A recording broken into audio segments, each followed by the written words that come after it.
Shalom Aleichem, Assalamu Alaikum. Welcome to First Kings chapter 9, aka Third Book of the Kingdoms chapter 9. Do I have to redo that? Okay, let's not redo that. There are 28 verses in this chapter. Beginning in verse 1, it says here, all the work of Solomon versus all Solomon's desire. So, delight is another way to read that. But I find the difference here being whatever Solomon wanted to accomplish, not so much that King Solomon was just seeking pleasure and was hedonistic. That's the way it can be read. So I want to make that distinction. Okay, in verse 3, it says here, there is an omission of I have done for thee according to all thy prayer. So that is, I think that's important, that Adonai telling Solomon, I have done for you according to all your prayer. Okay, so that is following up in regards to his request made, and it was done. Confirming, Adonai confirming what he has done and that he addressed the requests, all of them, all of Solomon's prayers. Verse 4, walking in holiness of heart versus in integrity of heart. Now they're similar, but I just feel like holiness entails more. Integrity, yes, seems to be somebody who's honest, who deals fairly. Holiness could encompass not just integrity, but also sanctification, being set apart. So it really is more of I think more of a broad general term, holiness.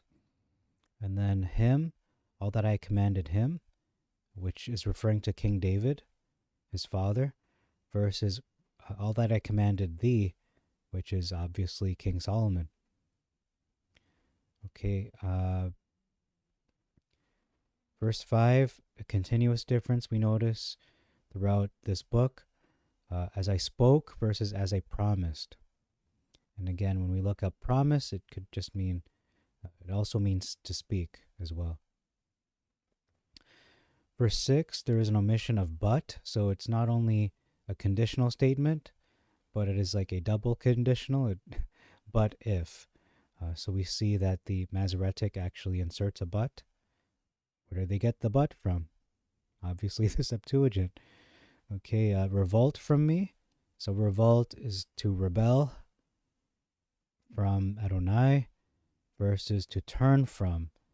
So turning from, it doesn't sound as rebellious or as blatant.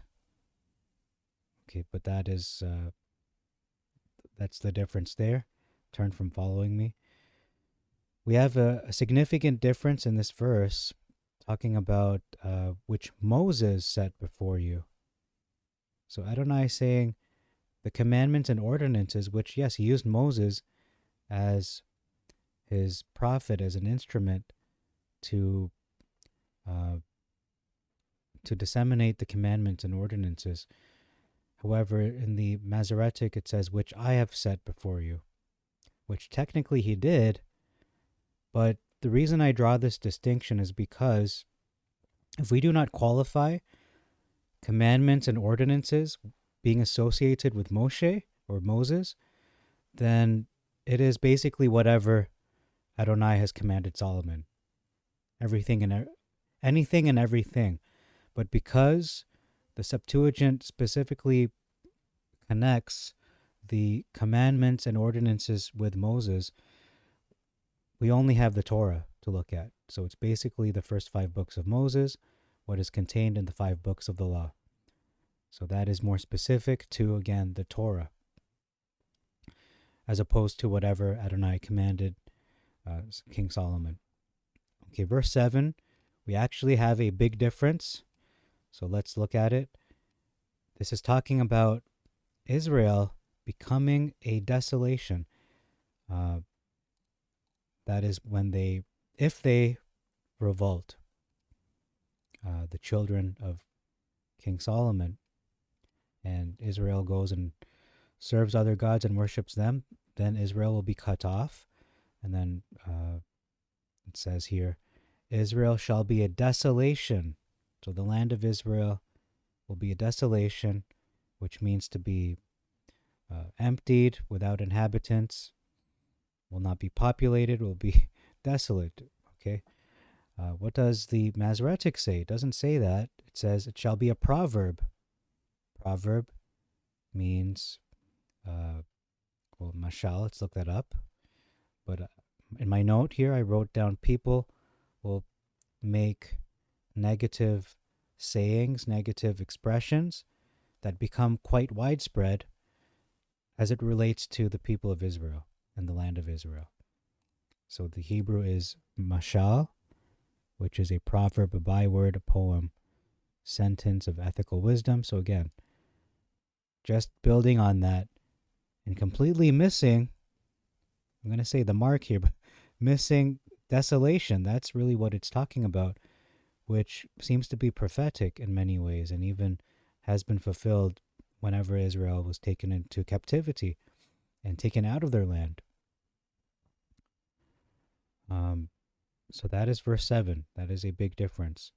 Taking out, omitting that, maybe not omitting, but replacing Israel being brought to captivity and the land being desolate for a time, as we saw, as historically we've seen many times, and especially in AD 70 when the temple was destroyed.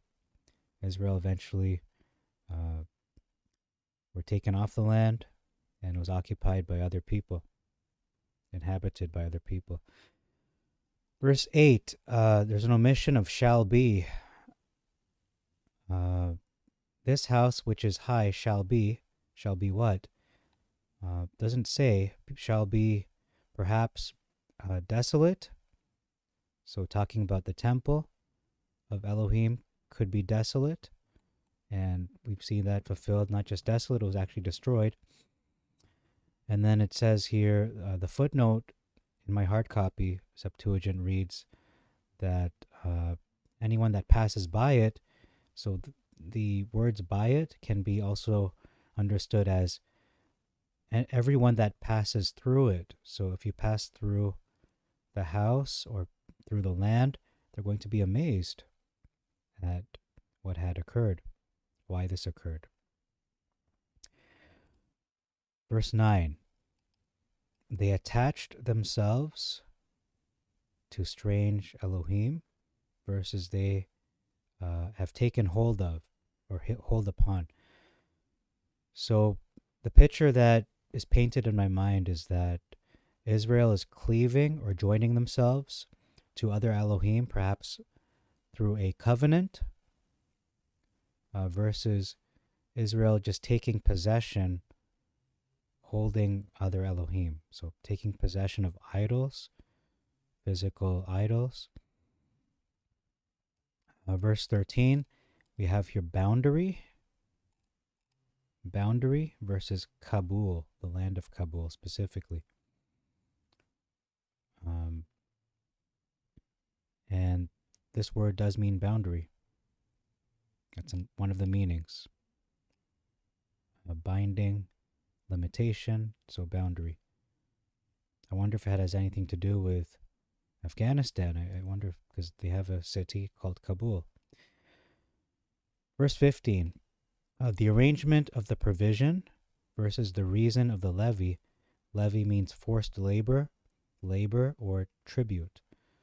And then it says here fetched versus raised, talking about the supplies that were to be acquired versus raising up forced labor. We're going to talk about that in a little bit. And the citadel to fortify the city of David and Ashur and Magdal, compared to Milo, which also can mean citadel or rampart, and Hazor, which means something completely different than what the Septuagint expressed. It means castle or village or royal city.